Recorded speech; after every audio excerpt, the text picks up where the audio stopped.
Sorry, Sakura. Work's busy. I'll be home late today. Again? You're awfully busy lately. What time will you get back? I'm hoping I can catch the last train somehow. That late?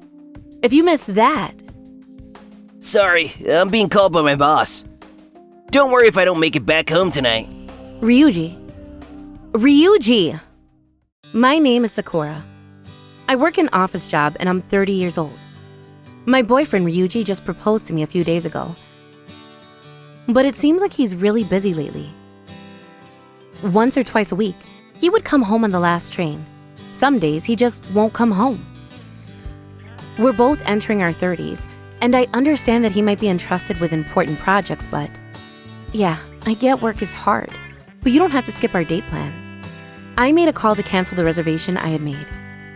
I bet the man doesn't even remember I had reserved the restaurant in the first place. I started to notice Ryuji's change in attitude about half a year ago. We started living together with marriage in mind. We're both working a full-time job. Let's split the chores evenly. I promise to do them too. Thank you so much. That really helps. He said that so confidently. But in reality, he only helped out for the first week. Or was it 3 days? When I talked to him about it. My work is much more difficult than yours. I'm more busy. It can't be helped. Then can you add a bit more money to our living expenses pool? You're getting paid more than me, right? Well, that's a different story. What's different? I'm just saying. Cut me some slack until my schedule relaxes. Then I'll help out with the chores again. Fine then. As I said yes to his idea, that's when he really started coming home late. At the time, I really thought his work must be really busy, and I took care of pretty much everything home-related. However, I saw something that felt off. That day, I was dealing with some troubleshooting that happened at work, and I had stayed behind at the office to take care of that. I think I left the office at around 9 p.m. that day. I heard from Ryuji that he was going to come home late too, and I didn't want to go through the effort of cooking dinner just for myself. I decided to stroll into the busy streets of restaurants and cheap izakaya bars. It was a Friday, so most of the establishments were full, but I managed to find a place where they had a vacant terrace seat. I was alone, anyway, so I never intended to stay for a long time. I thought this terrace seat would be just fine for grabbing a quick drink and a meal. Excuse me, I would like to order. I ordered a drink and something to munch on. I got my beer, and when my hand was reaching for the edamame I received as an appetizer... And I was like, seriously? Ma'am, is everything all right? I'm sorry, I'll leave my bag here. Can I excuse myself for a second? Wait, Ma'am? I quickly ran after them. But the street was so crowded, I lost them instantly. Where did they even come from? I rushed toward the area they came from. It's the hotel district? I was in such a state of shock. I wobbled back to the izakaya bar. Is everything okay? Drinks. Huh? Get me some drinks. Yes, ma'am. As I was downing drink after drink, I called my twin sister, Momiji. Well, Momiji! Whoa. What's going on? What? Your boyfriend is cheating on you. Hold your horses, Sakura. Didn't you say you were getting married or something? But he was cheating on me! I believed in him. Darn it. Let me head over to the scene so I can whoop his ass. Sakura, you're pretty drunk, aren't you? Ryuji, you moron! I think I should prioritize picking you up first. I don't remember much after the call with Momiji. But apparently, she somehow managed to find out where I was and brought me back home safe and sound. She scolded me saying, "You don't even drink that often. You shouldn't be reckless like this." But she knew this was Ryuji's fault at the end of the day, so she wasn't too angry with me. Besides, her anger was targeted towards Ryuji, who didn't even bother coming home when his fiancée was this distressed. bastard. I will never forgive him. She was riled up on getting revenge for me. However, I had become a bit calmer after I woke up and thought I should probably hear Ryuji's side of the story as well to get the full picture of the situation. Momiji insisted that I was being too soft on him, and it would just encourage him to hide the evidence away. But I think I still wanted to believe in the man I fell in love with. I didn't know when Ryuji would come back, so I let Momiji go home and decided to wait for my boyfriend's return. He came home past midday. I'm home. Whoa! Huh? You were home? I need to talk to you. Look, I'm exhausted. Why? Why? Because I was working, of course. You were out drinking yesterday, weren't you? What? I heard his voice shake for a split second, and I caught that instantly. Why would I even be there? I was out for some food and drinks last night, and I saw you walking with another girl. You came from the hotel district. I said I don't know what you're talking about. Do you even have proof? For Ryuji, this must have felt like a bet. If I had taken a photo of them together, I would have won. However, You don't, right? Then you must have seen a different person. Don't go and attack people when you don't have the evidence to back it up. but that was definitely you, Ryuji. Yeah, I said it's not me. Can I please just get some rest? I'm tired from work. He slammed the door shut and locked the bedroom door from inside. We only have one bed. I cried myself to sleep as I lay down on the sofa. When I updated Momiji on the situation, she yelled, "I told you so," and, "Well, he's sus. Guilty for sure. I'll get him for this. I'll do it even if you don't want me to, Sakura." She insisted on finding out the truth, so I feel the same too, Momiji. Of course I would want your help. Will you support me? Gotcha. We discussed the situation and decided to plant a GPS navigator on his car. A place that's easy to hide this would be under the car hood. Are we cool? Yep. We installed an app that would help us keep track of where the car is and made sure either one of us would always be ready to rush to the scene if anything happened. If Ryuji took a suspicious action, we would know immediately. Sadly enough, we were right. Him saying he was busy with work was all a lie. Every time he would finish his office hours exactly at 5 p.m. sharp, he would park the car near the hotel district. Because he would always finish work before Momiji and I, we were never able to get a hold of the hard evidence we wanted. But one night, we were able to get a photo of Ryuji and a woman getting back into his car after a stay at the hotel. Yes! I decided to use this piece of evidence and confronted Ryuji again. I thought maybe this would finally get him to apologize. Oh boy, how wrong I was. She's my sister. What? Your sister? Yeah, I told you before. I have a sister who's 3 years older than me. Sure, I had heard from him that he has an older sister, but... Well, who in the hell walks around at night near the Love Hotel district with their sibling? We were out drinking in that area. Why? We're siblings. We can talk about whatever. Besides, what are you on about? Why do you know where I was? I just happened to be there and saw your car. You didn't plant something in my car, didn't you? Of course I wouldn't do something like that. What even is a GPS? Have you used them before? Of course not. I panicked for a second when he mentioned the GPS monitor, but even after our discussion, it monitored was working just fine, so I think he didn't notice. But to think that he would still play dumb even after confronting him with the evidence. I could always just ask his sister directly, but I've never met her before, and I don't know his family address either. Do I have to break up with him? As I was questioning my life choices, that day, Ryuji came home very early. In his hand was something that looked like a neatly wrapped present box. Hey, look, I'm sorry about yesterday. I wanted to make up with you, so I got you this. I opened the box, feeling surprised, and found a cute little teddy bear toy inside. Yeah, I'll try my best to come home early from now on. I mean, there'd be times where I really need to stay late to work. What you could think of that stuffed animal was me? As he told that to me, he placed a teddy bear next to the TV in the living room. This surprise was so unexpected. It left me teary-eyed. Maybe she really was his sister.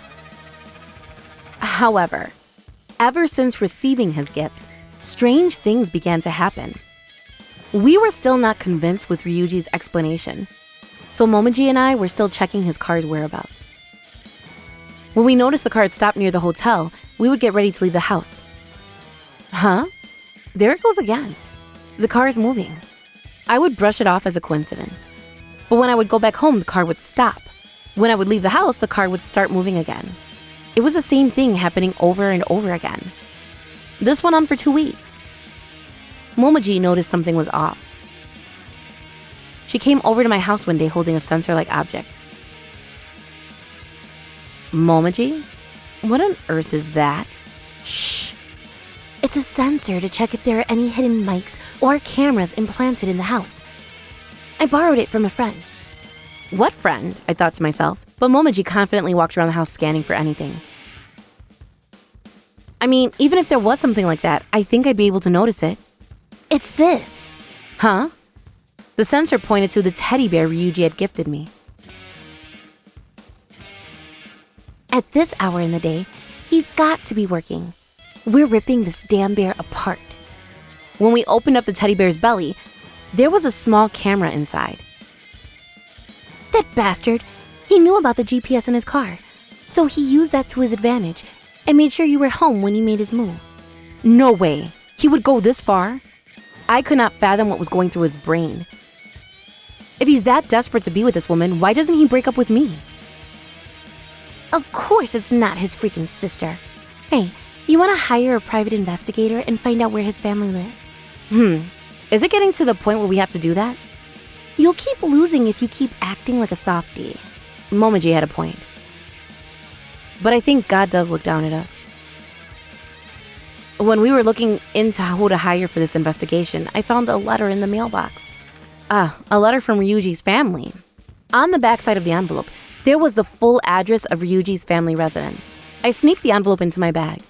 I thought it would be bad if Ryuji finds out. But if I don't act quickly, the family might get anxious and try to contact Ryuji directly. I don't have any time to waste. I quickly asked for a day off and headed to Ryuji's family residence the next day. Thankfully, it was a 3-hour trip using the Shinkansen and local trains. I made my resolve and rang the doorbell. Then, coming! A young lady that seemed to be a sister showed up at the door. But I knew instantly that this woman wasn't the person I saw walking with Ryuji that day. 'Cause, sorry to keep you waiting. The baby is getting heavier and heavier. And you are? She was pregnant. Her tummy was pretty big, so I thought it was probably late in the pregnancy. Ryuji's sister looked happy to see me as I introduced myself. But soon the smile turned into a frown as I explained the situation and... The damn brat! To use me? His pregnant sister as an excuse for his affair? He's got some guts, I tell ya. Please, calm down. It's gonna be bad for the baby. It's my baby. I'm sure they'll understand. That's besides the point. What should we do with him? Oh! What is it? Hey, the hidden camera you told me about. Is it still working? Yes. My twin sister told me that we should hide the fact that we found out about the camera. So we put the teddy bear back together. Good choice. By the way, you and your sister, are you identical twins? Yes. Do you two look alike? Our parents get us confused sometimes. I just thought up of a great plan. You want to hear it? An idea. My sister-in-law proudly called the start of our great revenge and explained the plan to me. I quickly updated Momoji on the situation too. We got Ryuji's sister's husband, who works as a lawyer, to help out with this plan. The pieces were gradually aligning. We were officially getting ready to beat up my good-for-nothing boyfriend. Cheers! Cheers! Is your girlfriend at home today? Yeah, hold on a second. Yup. She's in the living room right now. Then let's have some fun as usual. We've just been moving around, driving around town lately, so I haven't had any fun. It's so true. Let's have fun at the hotel tonight, eh? Oh, like, what fun? Huh? Ah! You! Why are you here, huh? What a coincidence, Ryuji. I found a nice-looking restaurant, so I came here to dine. Fancy finding you here. With a nice lady with you, too. Ha! This is the sister I talked to you about. Hey, big sis. Let me introduce you to my fiancée, Sakura. Nice to meet you. It's a pleasure meeting you. Oh, yeah. I have people I want to introduce you to. Can I bring them over? Huh? Yeah, sure. Your co-workers? Nope. Your sister. Huh? Hey, it's Ryuji's sister. I'm Nano. Big sis? It's been a while, Ryuji. And my brother-in-law too? Ryuji was visibly afraid of Nano, but she couldn't care less. Nano headed straight to Ryuji's sister and... Strange, huh? I was supposed to have just one sibling. Where in the world did you come from? No. This isn't, he forcefully. What the hell? Shut your trap. You were the one that told me that your knife life was shit with your husband. You initiated this. Shut up. I have nothing to do with this. So you're having an affair too? And you're married. Hey, Masayoshi, tell me what happens if her husband finds out about this affair. Huh? Sure. First of all, if the husband wishes for it, divorce would be inevitable, as you would have to pay compensation for the act of adultery. Also, depending on how you act at home, like how you divide the chores, how much work you do, how much you take part in raising a child, that will decide how much monetary property you two would share after you divorce. No, please. Please don't tell this to my husband. You break up a couple's relationship, and now you're trying to stay safe? Oh boy, tough luck, because we won't allow that. Besides, Ryuji and Sakura were living together, and they had plans on getting married. Even after that, this woman was down at my feet, begging for mercy, but I ignored them all. Now, as for you, Ryuji, Hey! you thought you could play around because Sakura was at home, right? You simple-minded moron. You noticed? But when I checked the camera, I swear Sakura was home. Wait, huh? She's gone. Why? That's 'cause that's me. What? There were two Sakuras? I told you before, didn't I? I have a twin sister. Unlike your fake-ass sister, I'm her true, one and only twin sister Momoji. You got that? Eek! You were the one doing sleazy tricks like placing a secret camera in the house. So we used that to our advantage. You took the bait so easily. So, Sakura, what do you want to do? Because you've been proposed to, this should count as breaking off the engagement. You can request payment from your fiancé. Yes, I want to break up with him and ask him to pay consolation money. Wait! I don't want to break up. Why? I mean, sure, she's married, but you're so close with her. You should just marry someone else. This woman is just friends with benefits. Yeah. We just, worked well with each other and, other than that, you're the best, Sakura. You take care of the home well and you cook well, and if I marry someone, it should be Gah! Hearing his words made me so frustrated, I stomped on his feet in anger. If you want someone to take care of you, go back home to your mama. Oh, our parents are furious with you, Ryuji. Don't consider that. Sakura, don't give up on me, please. We all left the place, leaving Ryuji and his lover on their knees crying. We might have caused a fuss in the restaurant, but we actually received a standing ovation from the other customers at the venue. So I guess they just took it as entertainment. After I ran back home, I headed to Momoji's house with my luggage that I had packed in advance. Of course, I left that wretched teddy bear behind. Please, I was stupid and naive. From the moment you left my side, I finally realized how important you were to me. Look, the husband of that girl, he's asked me to pay an insane amount of money. Please, you have to help me. Help me restart my life again. Who the hell would want to restart their life with the likes of you? I would rather spam the reset button for my life, so I would never have to interact with you. Ryuji was spamming me with message after message, trying to bring back the relationship. But of course, I was ignoring all of them. Later on, I contacted my brother-in-law. I mean, Ryuji and I are not a thing anymore, so he's not my in-law, technically. But anyway, I asked Mr. Masayoshi, Nano's husband, to send Ryuji a request to pay a fine. Ryuji insisted he wouldn't pay. But the moment Masayoshi said, "Do you want me to send proof to your company?" he instantly piped down. Of course, he has to pay consolation money for the other girl's husband too, so he can't afford losing his job. I was also informed that the other couple actually divorced. Gosh, these people are so... Mr. Masayoshi hated these unfair relationships, so he really took on the role of being angry instead of me. To make matters worse, the woman Ryuji was having an affair with was pregnant. Ryuji was half forced to remarry her, but it seems like this woman cannot do anything around the house, and she uses her pregnancy as an excuse to laze around all day. Add to that, she has bad spending habits and clicks away on the purchase button. Their new home was quickly flooded with packages and boxes, and Ryuji's savings reached rock bottom in a matter of weeks. These are all free updates gained from Ryuji's one-sided text. Well, at least I got my consolation money paid before any of that happened. An endless barrage of SOS messages were sent to me and my family, but we ignored them. I mean, he really did bring this onto himself. I just hope and pray that the baby is able to live to grow up in a healthy environment. As for me, on the other hand, I'm dreaming of something to happen with the man Nano introduced me to. And with that in mind, let me head off to work. Momochi, thank you so much. Nah, it's nothing, sis. Next time, be sure to not fall for weird guys again, okay? Promise me that, will ya? I'll keep that in mind.